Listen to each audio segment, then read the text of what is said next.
We've talked before about how during the Obama administration, Republicans insisted in baseless conspiracy theories relating to President Obama about Obama planning to or wanting to or scheming to stay in power longer than two presidential terms. Sometimes it would be Obama's going to declare martial law to justify suspending the 2016 election. Sometimes it was Obama's going to change the Constitution so that presidents can have three terms or unlimited terms or whatever. And anyone who had a good head on their shoulders realized that from day one, it was absolutely ridiculous and completely not based in fact. But there were lots of Republicans that fell for that conspiracy, just like they fell for the Trump fomented birther conspiracy theories. So this, unfortunately, was a topic of discussion among certain enclaves of the right while Barack Obama was president. Obama will not relinquish power. He will do everything under the sun possible to try to stay in power beyond 2016. Of course, it never happened, and that was completely predictable. Donald Trump, on the other hand, has actually signaled that he at least has aspirations to more than two presidential terms.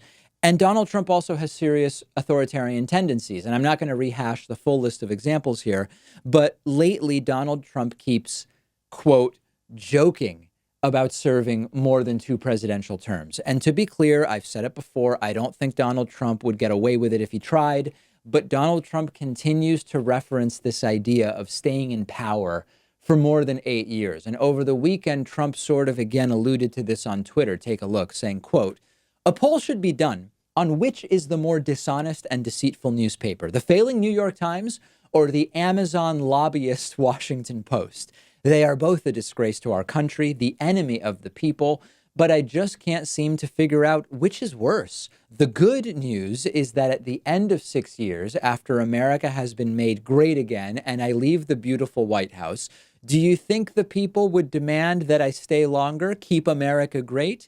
Both of these horrible papers will quickly go out of business and be forever gone."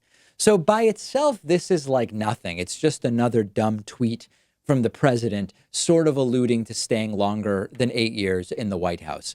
But remember the context. Remember what Donald Trump said before the 2016 election. He said he might not accept the results of the 2016 election if they said that Hillary Clinton had won. And by the way, he hasn't accepted the popular vote results. Yes, he did win electorally. He lost the popular vote badly by more than any recent president has lost the popular vote.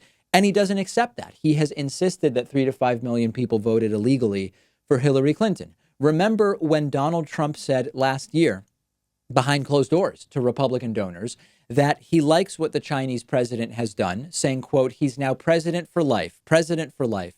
No, he's great. And look, he was able to do that. I think it's great. Maybe we'll have to give it a shot someday." Once again, the tendency, the appeal to Donald Trump of the presidency, possibly for him, lasting longer than 8 years. So as Chris Cillizza wrote in a recent CNN op-ed, I do not think that Donald Trump is going to try to change the Constitution to stay in power beyond 2 terms if he wins re-election.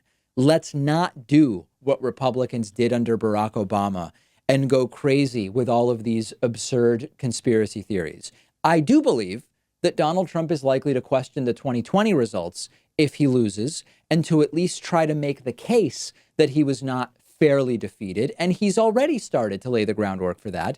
And I do expect Donald Trump to dance around with the idea, if he wins re-election in 2020, that maybe he should remain in power beyond that. But I don't think that it's going to succeed, and I don't think that there's going to be any serious case that Trump makes that would actually challenge the sort of framework which limits presidents to 8 years. Trump, yes, is a major authoritarian.